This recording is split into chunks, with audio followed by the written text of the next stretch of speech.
Wassail, beautiful people. I'm a bit hot. It's cold.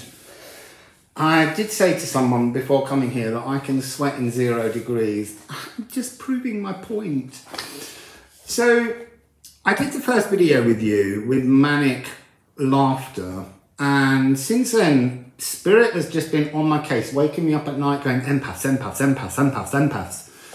So I'm basically going to do a series with you to help us all understand what it means for us to be empaths and all the different energies that being empathic can involve. And in many spiritual sites and people that are empaths, I notice there's some very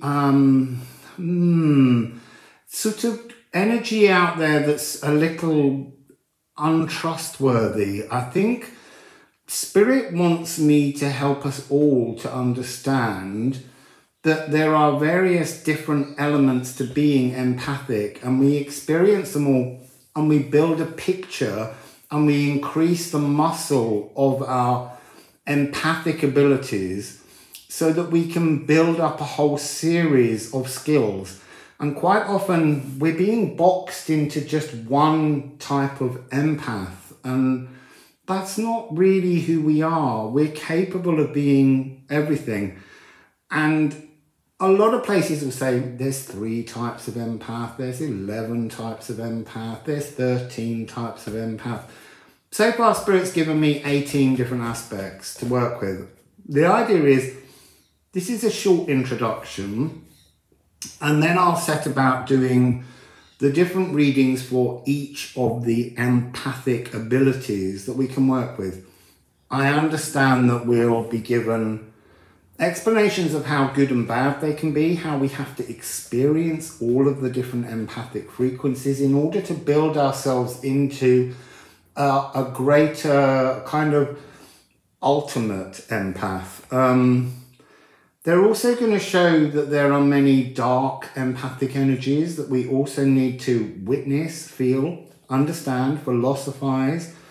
So it's not just some kind of fluffy energy. There's a real depth to this, and even some of the most beautiful empathic frequencies can be quite hard to embody comfortably, to understand, to deal with, to possess, to own, to work with.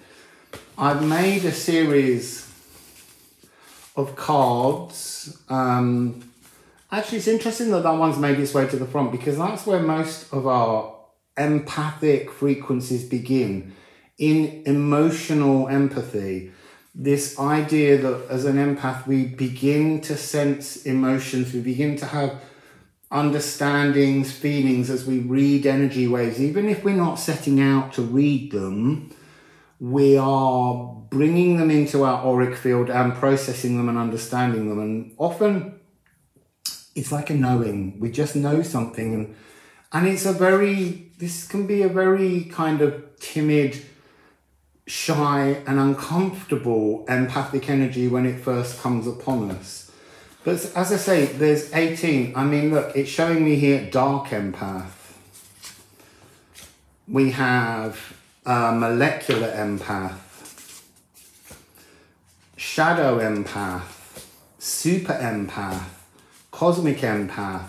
There's all these different energies that we're going to be doing readings on so that we can understand, I guess, how to skill up. And it's interesting that as I've been taken through most of these, I've been shown how I have experienced many of them. And I think that's just to do with being my age. I've had a lot longer of life to go through the different aspects. And I'm not trying to say in any way that I'm a better empath than anybody, because that's not the point of the journey. We're all on a personal journey to create an empathic philosophy.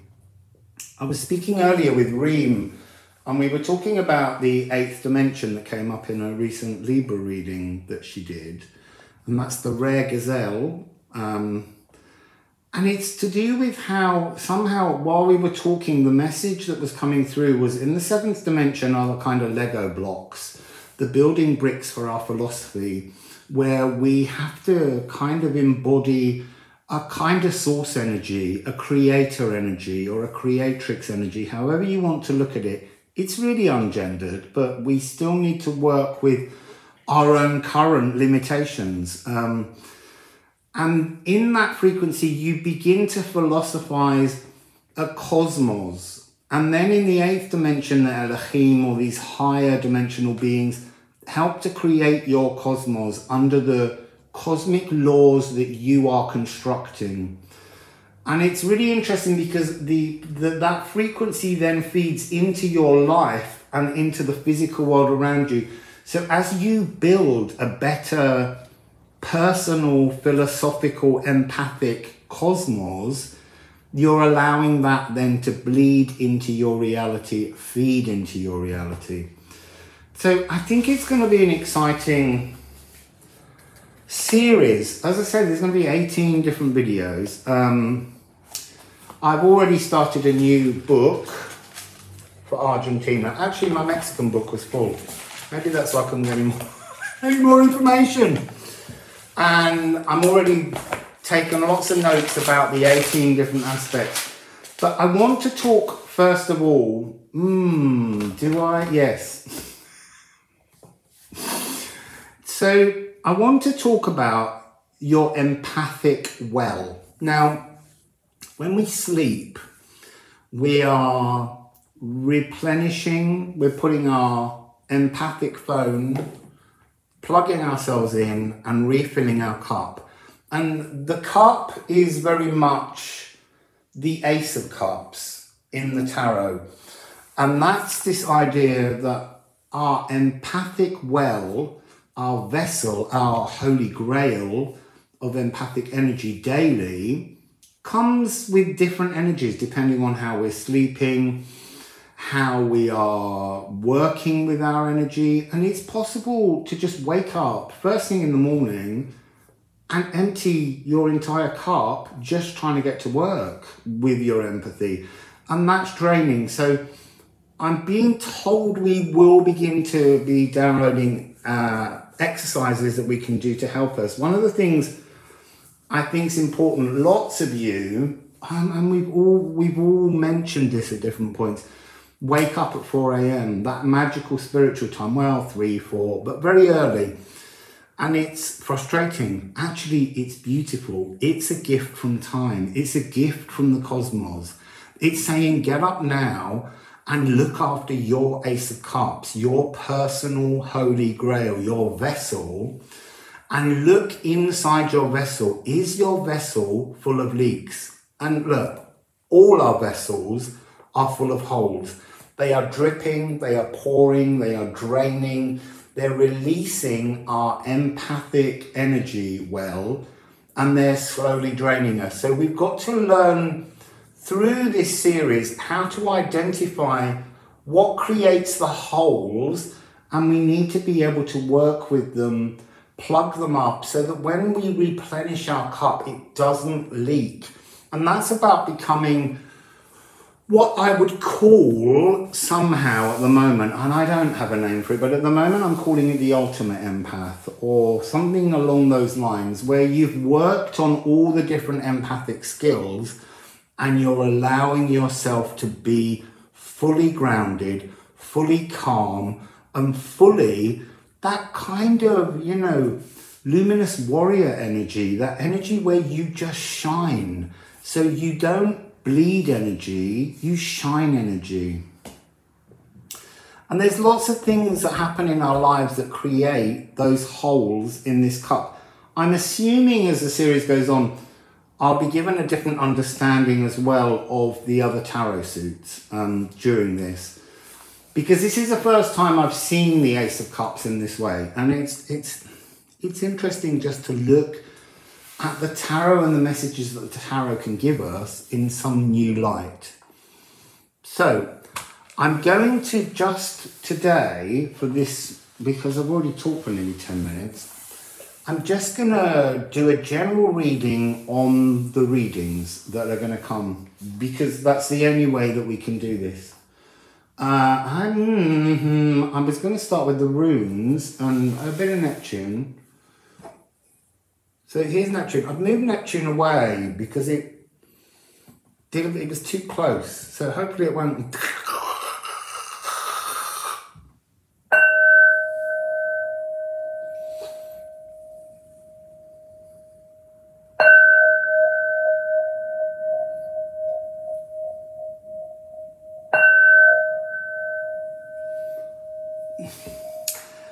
So the matching abilities, tuning abilities, bringing your empathic powers to your personal round table. I don't know why they're making me sound Arthurian with the round table, but there's something about this creating, like it's like a clock dial, but there's more than 12 hours. I mean, at the moment we're looking at 18, and you've got to sit at every different aspect of this table to create some kind of energy that rises from the middle of the table when you're ultimately grounded.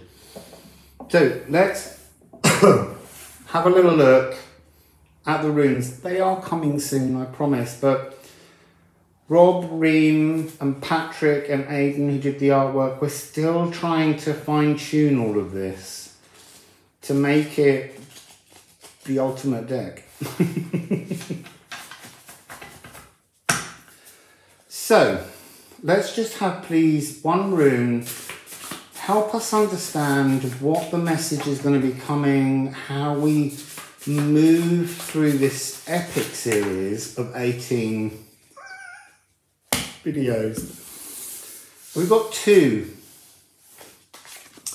We've got the future, the towardness, moving towards something totally new. And we've got source energy, we've got Godmouth. It's interesting because it's 3, 2, 4, and that makes 9. This is going to be a divine frequency. This is going to be divine energy. So let's pull up the poems and see what they say. I need a sip of water. I've got to remember to drink more water here because I was drinking easily in Mexico. And here I don't need it as much, but I'm still dehydrated from the aeroplane.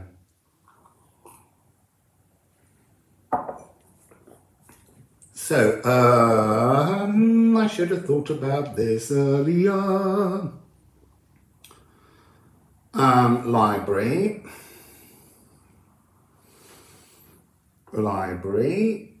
So, Book of Runes 26 to 38. So this is towardness. I've got a really shaky body. My body is transforming so much at the moment. So, towardness, future Briars. This is also one of the Norns, Skald. And she's the youngest of the Norns because our future is the youngest thing. We haven't got there yet. In many ways, we can't appreciate the future till it's in the past and we can look back at it. So, towardness. At the entrance to the port gate of the future grows the tangled tapestry of the bleak briar forest. Scald weaves all that ought to be in the darkness neath the world tree. Unpick your future pathways built from the pains you project from your heart space. Prune the prickly path of your old future and renew your personal faith within. Become a Pharos, beam your new loving heart towards Scald.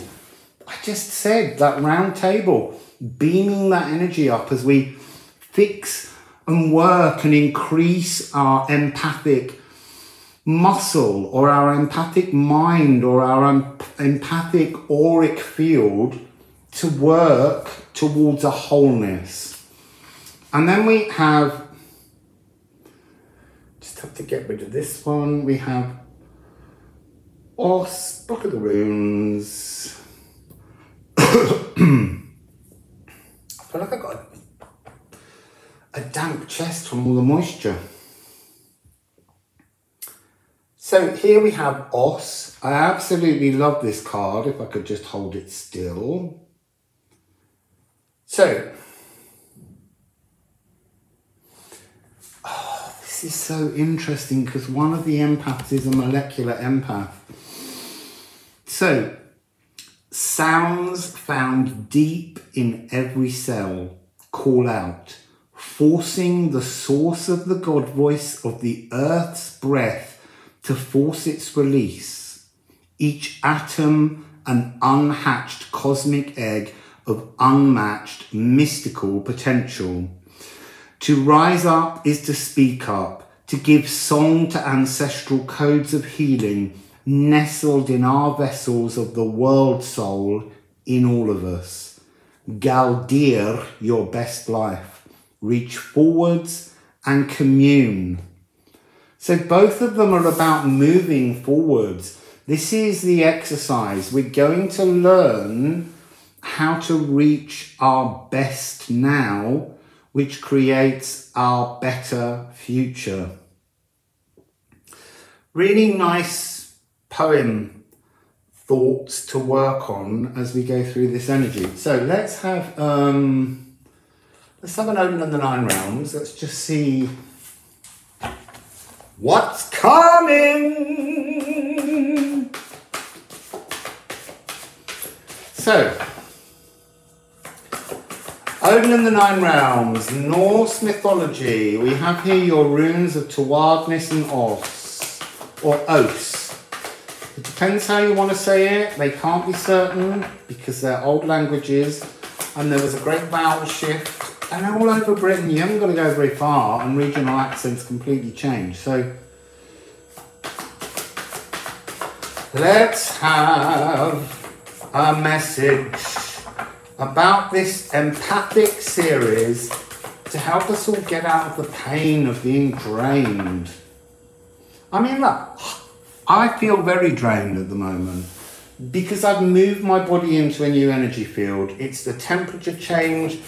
I've been in the fire womb. I've come through the mother gateway and I don't yet know where I'm going and who I am anymore. And I'm excited about that. Opportunity knocks. Freedom! That's gorgeous. It's the second rune. It's like they're saying, this is the second chance now for all of us, not me, and me as well, but this is our chance to create a future where we're free through these aspects and exercises that we're going to be working on. So, what else would you like to say, this is Urox. This is the wild oxen that can't be tamed. They won't be tamed. They won't be hemmed in by society. And that's very much ultimate empath frequency. To live outside of the energy of what people would call convention and society. Because in order to make a better future, we have to break out of the boxes. So, what other message? Oh, Bilros. The Bifrost Bridge. Now this, to me now, is the journey home. This is Hemfereld. In our rune deck, it's the very final step on the journey. Freedom will take you home to your empathic completeness. It's a gift from heaven shining to earth. It's like the Bifrost Bridge, the Rainbow Bridge is possible, but they're saying to me, it's not like it's made of 7 colours. It's at the moment, and it could get bigger, it's made of 18 different frequencies that we have to experience. We have to build the bridge by exercising our empathic auric abilities. Beautiful. Absolutely beautiful. It's very strange because when they wake you up in the middle of the night and they keep feeding and knocking little things inside your head and you just want to sleep to recover, you sit there and you think, I have to trust my empathic abilities to understand that this energy is being given to all of us. And I have to trust that I will channel the correct messages at the right time. And when I've chatted with a few people about this series, they all have questions, and I have to say I don't know the answers to them. I really don't. I have to allow the channeled moment. I have to trust the empathic connection, my Villoldo, which is not in any way completely formed. Look, there's only 3 colours on this one, and yet it's a rainbow bridge. That one nearly snapped open.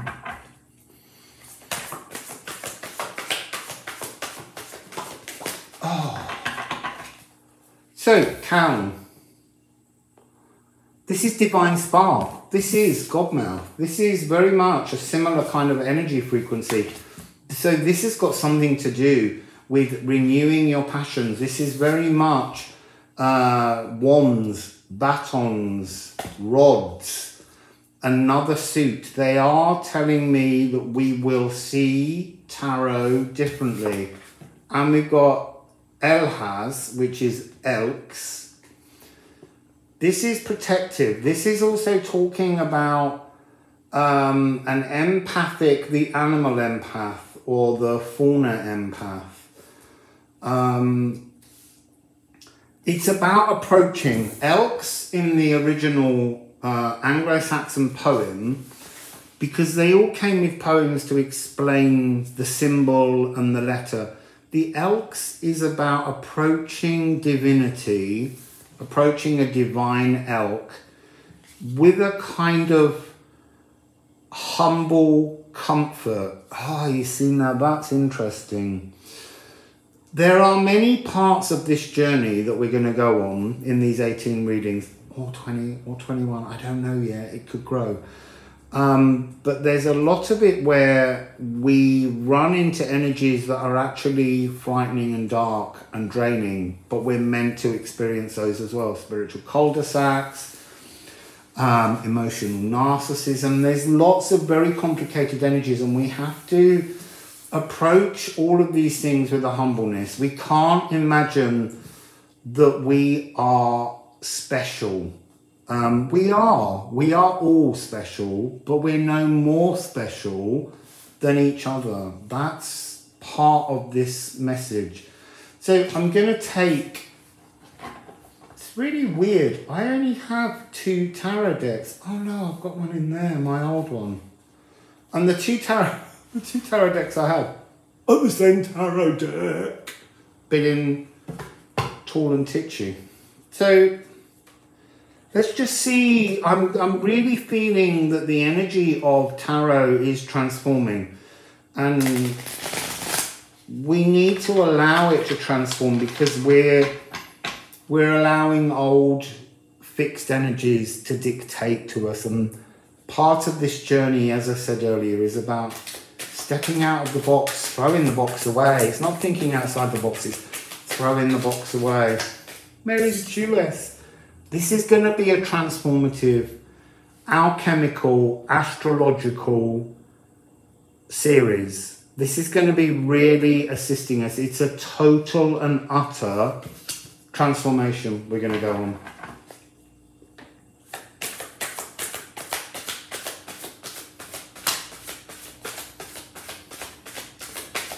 I feel like a second card needs to come, because I feel like the Queen of Swords has just jumped and landed, and she is the key air energy at the moment. She's landed and she's beheading us, beheading our past, but she fell in the past. I want to see what the future holds. What does the future hold, please?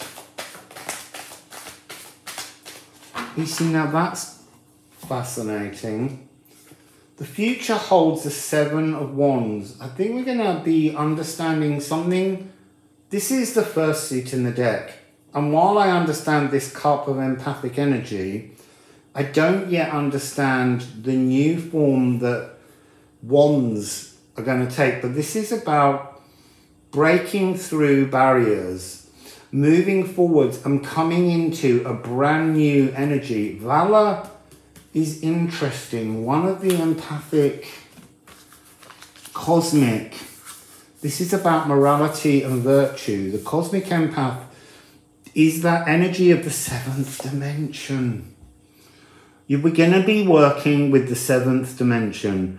And it's interesting that it's about a transformation of our ego. We've got Mars in Leo.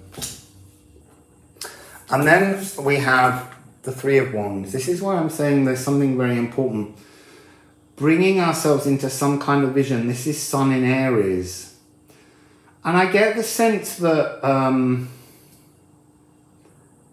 that it's not about the isolation between these two cards. It's about them being one card.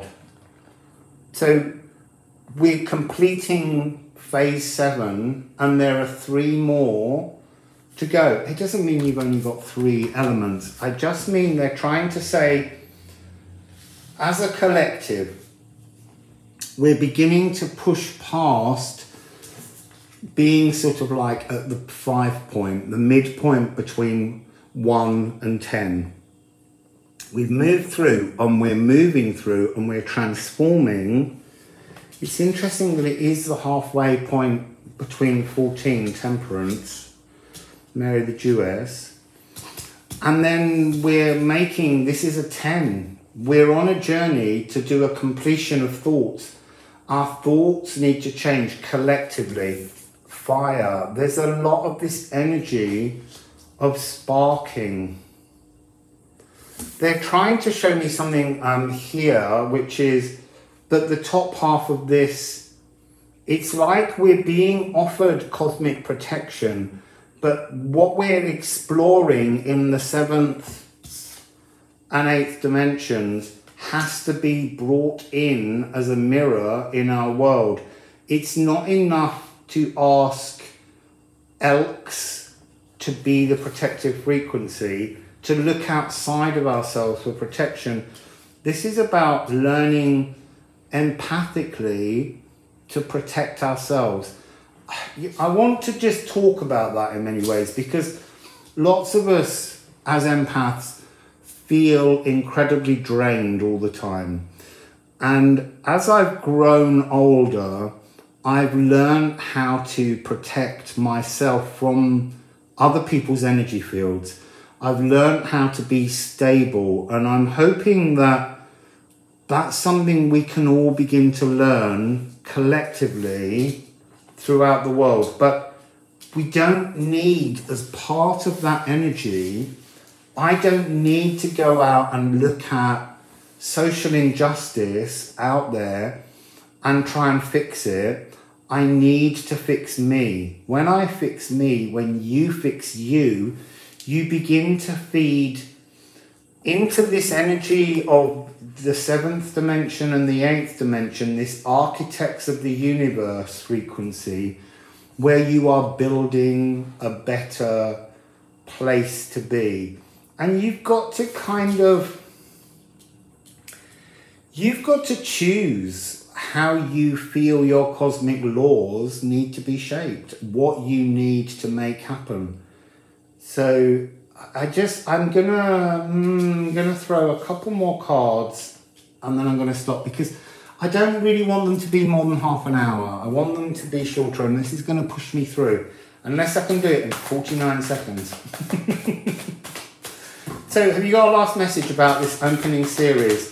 What we're going through, what we're dealing with, this empathic traits. There we go.